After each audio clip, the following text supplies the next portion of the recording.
షాద్నగర్ నియోజకవర్గం కొందూరు మండలం మాది. మేము గత ప్రభుత్వం మా కేసీఆర్ ప్రభుత్వం మేము 80 రోజుల దీక్ష, మా నాన్న వాళ్ళు 80 రోజుల దీక్ష రోడ్లపైన కూర్చొని 80 రోజుల దీక్ష చేస్తే మాకు 81, 85 జీవో ప్రకారం విద్యార్హతను బట్టి ఉద్యోగాలు ఇవ్వాలని చెప్పడం జరిగింది. ఆ రోజు ఆ దీక్ష చేసినప్పుడు ఆ దీక్షలో మాకు మొదటిగా మద్దతు తెలిపింది కూడా ఈ కాంగ్రెస్ ప్రభుత్వమే. కాంగ్రెస్ ప్రతిపక్ష నాయకులే, రేవంత్ రెడ్డి వీళ్ళందరే మాకు ఆ రోజు మద్దతు తెలిపి మీ దీక్ష కరెక్టే, మీకు మేము అండగా నిలుస్తాం, మీ పోరాటం చేయండి అని చెప్పారు. మేము పోరాటం చేసిన తర్వాత దానికి సంబంధించి జీవో ఇవ్వడం జరిగింది. ఆ జీవోలో భాగంగానే మాతోటి ఉన్న వీఆర్ఏలు 61 బిలో వీఆర్ఏ వాళ్ళందరూ వివిధ డిపార్ట్మెంట్లో వాళ్ళ విద్యార్థులను బట్టి వెళ్ళిపోవడం జరిగింది. ఒక 61 వీఆర్ఏ వారసులకు మాత్రమే ఈరోజు వరకు ఎటువంటి ఉద్యోగం లేకుండా 18 నెలల నుంచి మేము తిరుగుతూనే ఉన్నాం. శాంతియుతంగా తిరగడం అంటే ఎప్పుడు మేము పెద్ద ధర్నాలు ఏం చేయలేదు. మేమేమనుకున్నాం, రెవెన్యూ వ్యవస్థకి పట్టుకొమ్మలే వీఆర్ఏలు కాబట్టి మన వీఆర్ఏ వ్యవస్థ పట్ల గవర్నమెంట్కు ఖచ్చితంగా సానుకూలంగానే ఉంటుంది. ఒక చెట్టు తన కొమ్మలన్నీ కొట్టేసుకోదు కదా నీడ కోసము, అలాంటి విధంగా మనకు ఉంటుందని చెప్పేసి, మనకి ఇస్తుందని చెప్పేసి మేము ఏ విధమైన ధర్నాలు కానీ ఏం చేయలేదు. మేము ఈరోజు ఈ స్థాయికి వచ్చి ఇక్కడ రోడ్డు ఎక్కాల్సిన పరిస్థితి వస్తుందని కూడా మేము ఏ రోజు అనుకోలేదు. కానీ 18 నెలల నుంచి కూడా మేము చాలని జీతాలతోని, మా నాన్నకు వచ్చి ఆ 10,000తోని మా ఫ్యామిలీ పోషించుకోలేక అప్పుల బారిన పడి, మా ఇంట్లో మేము అన్నదమ్ముల్లో ఉంటే వాళ్ళకు మేము సెటిల్మెంట్లు చేసుకొని ఆ అప్పులు కట్టుకోలేక, మిత్తులు కట్టుకోలేక, నాదండలు పడి మా వీఆర్ఏ వారసులు కానీ ఈ ఘోరమైన పరిస్థితి చూడలేక మా ఫాదర్స్ కూడా చాలామంది చనిపోవడం జరిగింది ఇప్పటి వరకే. దాని గురించి అని మేము ఇంకా ఎన్ని రోజులు కాలయాపన చేయాలి, ఇంకా ఎన్ని రోజులు వెయిట్ చేయాలని చెప్పేసి ఈరోజు ఇందిరా పార్క్ దగ్గర ధర్నా చౌక్ దగ్గర ధర్నా చేయడం జరుగుతుంది. గత ప్రభుత్వం కూడా మాకు ఏదో మేము వీఆర్ఏలుగా చూసి ఈ రేవంత్ రెడ్డి ఏమనుకుంటున్నా అంటే, గత ప్రభుత్వం ఇచ్చిన జీవోని మేమెందుకు ఇంప్లిమెంట్ చేయాలి, వారసులకు మేమెందుకు ఉద్యోగాలు ఇవ్వాలి అనుకుంటుండేమో. కానీ ఇది గత ప్రభుత్వం ఇచ్చిన జీవో కావచ్చు, కానీ మేము నిజాం పాలన నుంచి కూడా ఈ ఉద్యోగం చేసుకుంటూ వస్తున్నాము.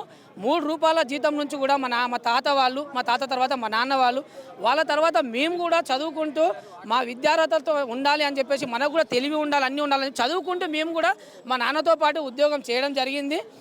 మా నాన్న ఆ రోజు నుంచి కూడా మా నాన్న వాళ్ళు చెప్పేటోళ్ళు, అరే మీకు ఇంట్లో అనుభవం ఉండాలి, నువ్వు ఏ ఉద్యోగం కోసం తిప్పలవలసిన అవసరం లేదు, మా నాన్న నాకు ఇచ్చిపోయిండు, నేను నీకు ఇచ్చిపోతారా, ఈరోజు నేను 300 జీతానికి ఉద్యోగం చేస్తుండొచ్చు, కానీ కాలం మారుతుంది, పరిస్థితులు మారుతున్నాయి, ఖర్చులు మారుతున్నాయి, దానికి తగ్గట్టు మన జీతం కూడా పెరుగుతుంది, నువ్వు దీంట్లో బాగుపడతావు, మనకు మంచి పేరు ఉంటుంది ఊళ్ళో కూడా, వీఆర్ఏ అంటే మంచి గౌరవం ఉంటుంది ఊళ్ళో, కాబట్టి నీకు మంచి ఉద్యార్హత తీసుకొని దీంట్లోనే నువ్వు పనిచేయడం మంచిది బిడ్డ అని చెప్పేసి ఆ రోజు నుంచి కూడా మాకు చెప్పడం జరిగింది. దానికి అనుగుణంగానే మేము మండల స్థాయిలో ప్రతి అధికారికి రెస్పాన్స్ అయ్యి, ఏ అద్దమ్మ రాత్రి ఫోన్ చేసినా కూడా కాదు సార్ అని చెప్పకుండా 300 జీతాన్ని కూడా నైట్ 12 గంటలు నైటు పగలు ఎవరైనా శవం చనిపోయి ఉంటే కూడా రోజుల తరబడి అక్కడనే మేము వెయిట్ చేసి, ఒక మున్సిపల్ వాళ్ళగా మేము అట్లా పనిచేసి కష్టపడ్డాం. మేము దానికి ఫలితంగానే మాకు జీవో వచ్చింది.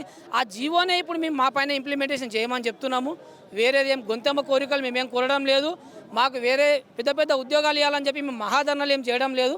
మాకున్న జీవోనే మాకు ఇచ్చి, మా ఉద్యోగం మాకు కల్పించి, మా కుటుంబాలను ఆదుకోవాలని చెప్పేసి మేము రేవంత్ రెడ్డిని కోరుకుంటా ఉన్నాం.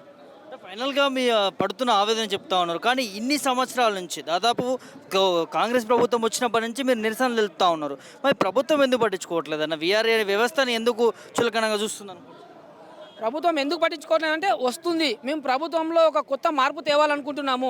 ధరణిలో కూడా లోటుపాట్లు ఉన్నాయి, ధరణిని సరి చేస్తాము. వీఆర్ఓ వ్యవస్థని గత ప్రభుత్వం అస్తవ్యస్తం చేసి వెళ్ళిపోయింది, గందరగోళం అయిపోయింది. దాన్ని మేము మళ్ళీ పునరుద్ధరించాలనుకుంటున్నాము. ఒక మార్పు తెచ్చి మీ భవిష్యత్తు మార్చాలనుకుంటున్నామని గత ప్రభుత్వం 18 నెలలుగా ఎవరి దగ్గరికి ఉన్నా ఇదే మాట చెప్పడం జరుగుతుంది.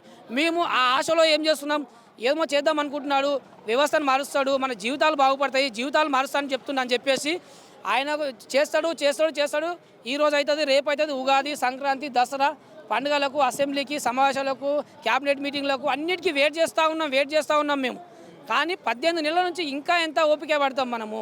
ఓపిక లేదు, బతికే పరిస్థితి లేదు. మా ఆర్థిక భారం చాలా ఘోరం అయిపోయింది.